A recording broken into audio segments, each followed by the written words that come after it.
ভোটের সুষ্ঠু পরিবেশ রয়েছে, আইনশৃঙ্খলা বাহিনীও কোনো শঙ্কা প্রকাশ করেনি। সোমবার নির্বাচন উপলক্ষে আইনশৃঙ্খলা সংক্রান্ত প্রাক প্রস্তুতিমূলক বৈঠক শেষে একথা জানিয়েছেন নির্বাচন কমিশন সচিব আক্তার আহমেদ। ভোটের মাঠে ৮ দিন আইনশৃঙ্খলা বাহিনী রাখার পরিকল্পনার কথা জানিয়ে তিনি বলেন, এআই এর অপব্যবহার রোধেও বিশেষ পরিকল্পনা থাকবে ইসির।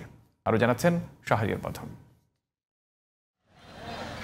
ত্রয়োদশ জাতীয় সংসদ নির্বাচন অবাধ, অংশগ্রহণমূলক এবং সুষ্ঠুভাবে আয়োজনের লক্ষ্যে সোমবার রাজধানীর আগারগাঁওয়ের নির্বাচন ভবনে আইনশৃঙ্খলা বাহিনীর প্রতিনিধিদের সাথে বৈঠক করেছে নির্বাচন কমিশন।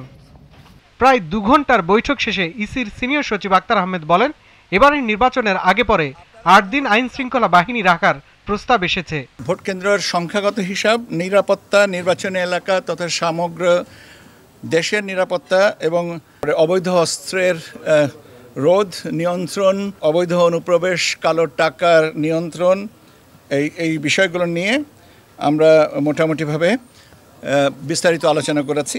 নির্বাচন ঘিরে নিরাপত্তা পরিকল্পনার অনেক কিছুই বাজেটের উপর নির্ভর করবে বলেও জানান তিনি। আর্মি সেনাবাহিনীর কথা বলেছে ৯০,০০০ থেকে ১ লক্ষ, আনসারের সংখ্যাটা ৫.৫ থেকে ৬ লক্ষ।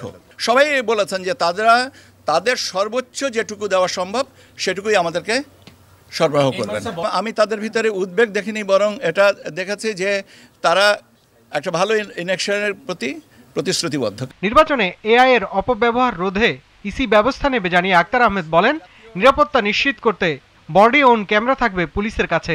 এআই প্রযুক্তির ব্যবহারে সামাজিক যোগাযোগ মাধ্যমে, সোশ্যাল মিডিয়াতে যে সমস্ত তথ্য আসে সেগুলোর অপব্যবহার রোধ করা।